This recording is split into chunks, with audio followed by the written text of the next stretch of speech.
What humans are mostly searching for is a relationship with spirit. So hear me out.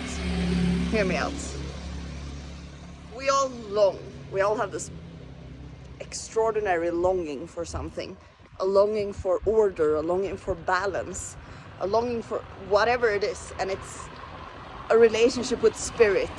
Everyone is so desperately searching for connection. Everyone is desperately searching for home. And the thing is, you are spirit. So what I'm basically talking about is that everyone is searching for a relationship with themselves. And sometimes we can be confused because of the world around us, or our upbringing, or programming from whoever and whatever. And then we realize that we're tired. We're tired of fakeness. We're tired of what is not true. And then we realize that the only thing that is true is spirit. It's God. And yeah. So we're searching for ourselves. Everyone is basically just searching for themselves.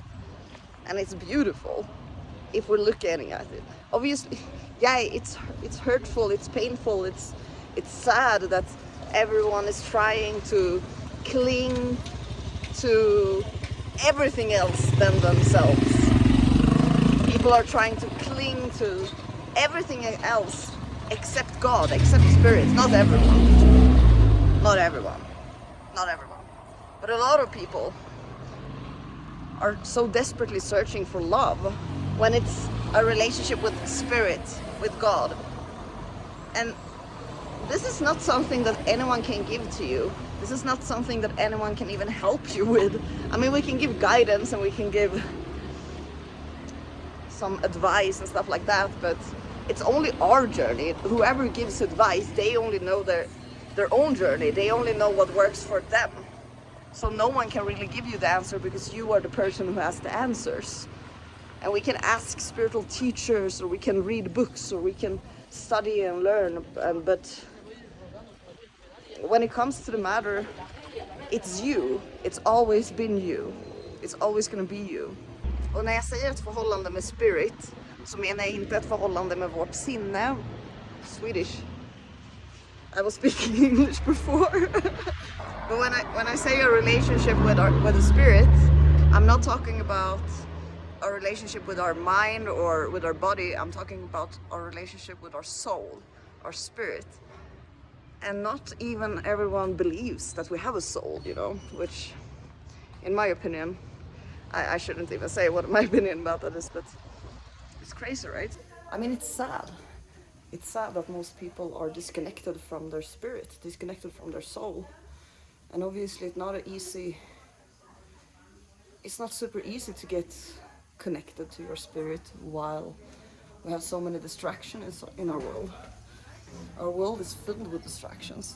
And the only possibility for us to connect to spirit is to be in silence, is to be quiet, is to turn our back towards every distraction around us, which is not easy, but it's possible. Yeah, our perception on everything is so important, because our perception of stuff creates how we feel about it, and our emotions and our feelings, our reactions of stuff shapes our reality. How we react and how we act shapes our reality. That's why it's so important for us to have responsibilities over our own mind and our own emotions and our own soul, I guess. I don't know if the soul can be controlled. I don't think so. I don't think that can we have responsibility over our soul? I don't know. So the big question is, how do we get back to our spirit? How do we find a relationship with our spirit? Well, in my own experience at least, you need to be alone. We need to be completely alone, or well, as alone as we can. Sometimes we can't be alone, right? We may have a family or friends or college or whatever, but as soon as we release that, and as soon as we try to just focus on our own energy, whatever it might be. It can be you just taking a walk to the woods, or taking the car to work, or whatever it is. Just those small moments, small fractures of time. You can use those to find stillness. We can use those to find spirit. And spirit is in everyone. Even conversation we have with other people, even meetings and relationships with other people is a relationship with spirit, because everyone and everything is spirit.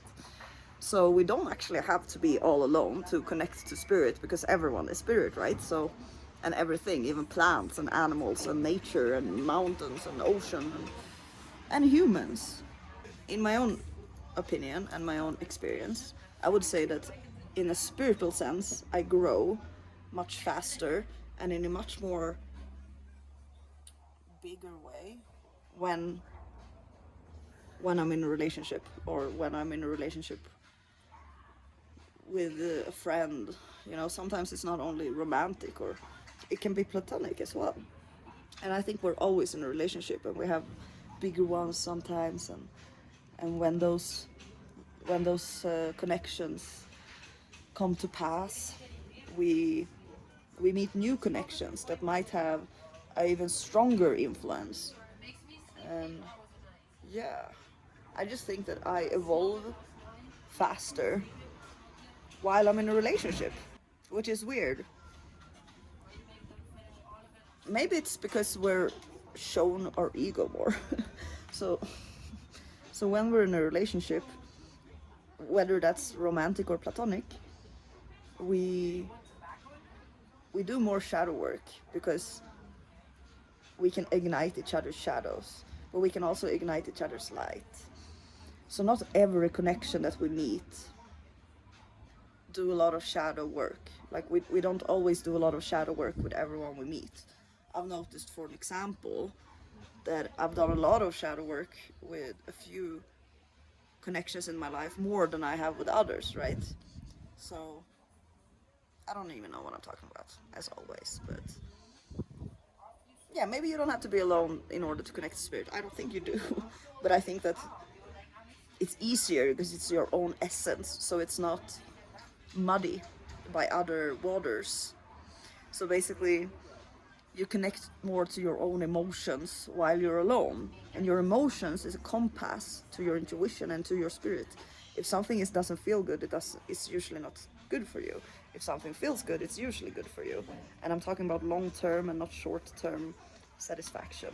So like when it's an investment, feeling good is it's such a weird thing, because everyone wants to feel good. We usually don't want to feel the hard emotions, but we need to feel pain sometimes to be able to experience love. But we don't need to feel pain all the time, and we don't need to heal through pain all the time. We can heal through love, and healing through love, it's so powerful. And it's your love, because everyone we meet is a reflection of you. So if we meet someone else that we feel a lot of love towards, it's because it's a mirror. So the love that you see is the love that you have within you. It's just so beautiful. Life is so beautiful. We should celebrate life more.